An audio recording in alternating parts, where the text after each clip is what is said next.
Hi, everyone. I'm Christine Tulley, President and Executive Writing Coach at Defend, Publish, and Lead.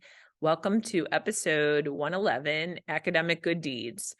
It's around the time of year when Valentine's Day is around the corner, and I started thinking about some academic love that colleagues are sharing for each other because somebody did an academic good deed for me last week.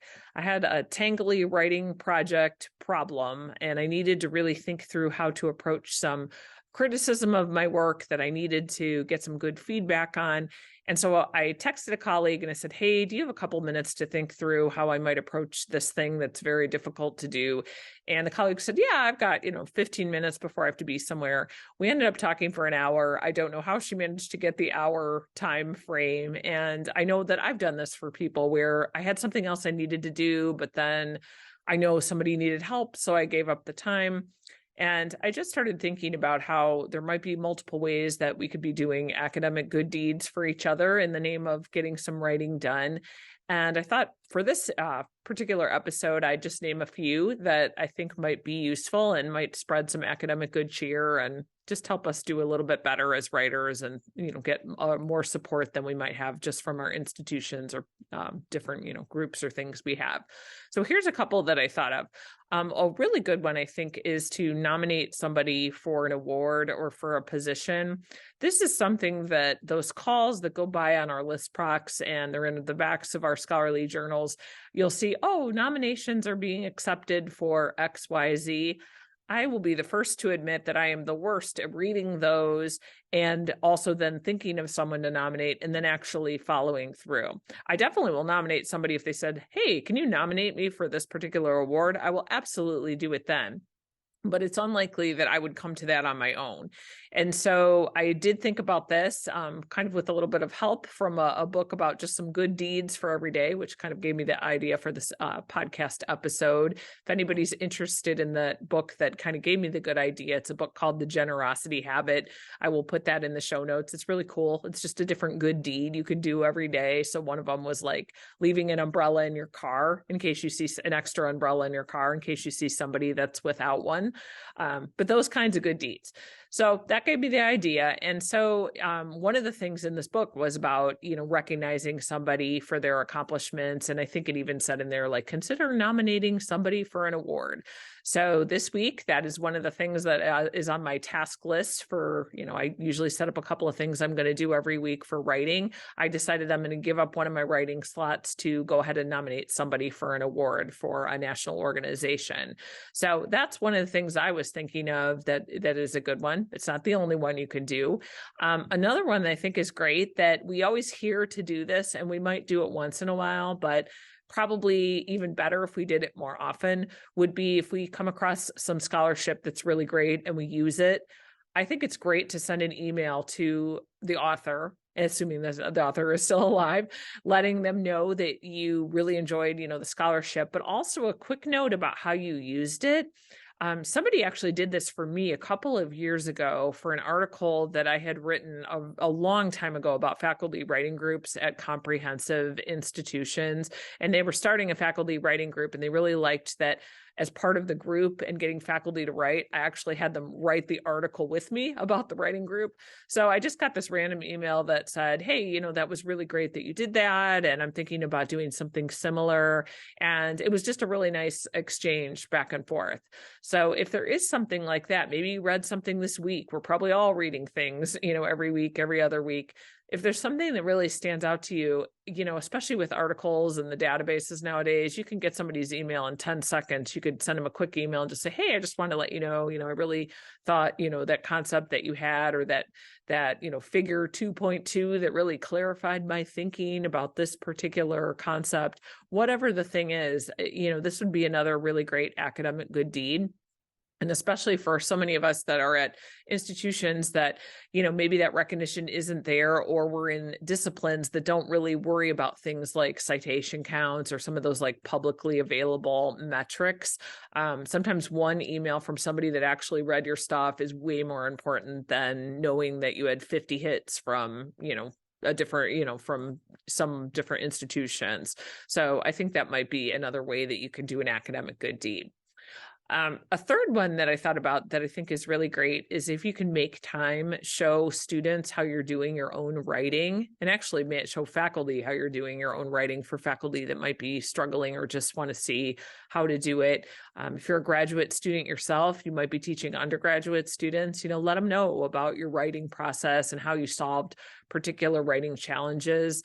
I definitely don't do this as much as I need to with undergrads. I do it with my graduate students all the time. And I think it's another way to just make academic writing less mysterious.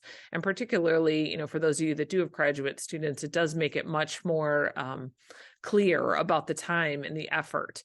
So my graduate students know that I'd been working on a book for a really long time. They saw me in the library clocking out the hours, week after week after week through summer, through fall, through spring. So that way I did not make writing look easy. And I think so many times students have the perception that, it comes very easy to faculty members, or some faculty members think other faculty members are just really, much faster at getting work out, but they don't see all that scholarly labor behind it. And I know that this is something that's in a lot of my publications lately, because I just feel that we want to expose our scholarly labor and show what goes into the works that we're doing. But yeah, so that's another really good one. And then a fourth thing that I think is really kind of amazing is suggesting a resource for someone.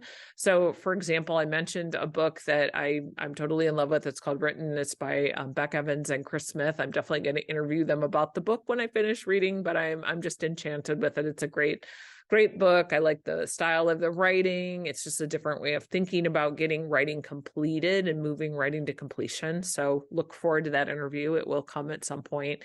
But something like that, like I just recommended that resource to somebody else that was looking for how to get past that marker when you've got, say, 70 to 80% of the writing done and you just run out of juice. Like if you're a dissertation student, this might happen to you where you're, in the middle of chapter 5 and you're just about ready to enter the home stretch and you run out of gas. Same thing for people on the tenure track where they get burned out at the 11th hour, or, if you're applying for a grant and you've done so much work and it's taken so much time and then you just can't close the loop to do the final submission. It's just a really great resource. So something like that, I'd recommend it to somebody else that needed it, that was at that very end stage. And you probably know of a lot of other resources that you might be able to recommend. So for example, this podcast, if you want to do that, or if you didn't know, we also have the podcast on a YouTube channel. So when I show things, I'm able to show them on screen, and I usually describe that, but that's something that you can do if you know about somebody's, academic work that they're putting out on YouTube. Maybe they're doing these really great lectures, go and like them. If you know somebody doing a fabulous podcast, recommend it to somebody. All those things I think really help kind of develop this community where academics can be supporting each other in scholarly endeavors. And certainly in that effort, I'm going to share our resource of the week from Textbook and Academic Authors Association. This one is fabulous. I never even knew it was there. And as I've told you many times on this podcast, I find new things every day in there because they keep putting new content up. So Textbook and Academic Authors Association is one of our sponsors. And one of the things I love is underneath resources, they have a spot that says resources for academic authors. And what I found in here that I thought was really cool was I just lost it right here. Oh, it is one. Let me see if I can switch it on here for you. Here it is. I don't know why I thought this was at the top of this list. Determining the deep structure of a particular journal article's worksheet. This thing is cool. So if you're trying to figure out how to navigate getting into a scholarly journal, you need this worksheet. It's amazing. So I am pulling it up on screen right now. And for those of you that are listening to it audio only, but it's underneath resources. It's called Determining the Deep Structure of a Particular Journal's Articles. And what it does is have you look at 5 articles all at one time. And you're just looking at kind of nuts and bolts of how the things are put together. So it's got a spot where you can put down things like, what are the word counts and what are the percentages of the total article for things like the literature review? what for the method, for the result. And what you're trying to get at here is you're trying to get at scope and size. So one of the things clients come to us all the time and ask us about is, how do I know when I'm finished writing a particular section?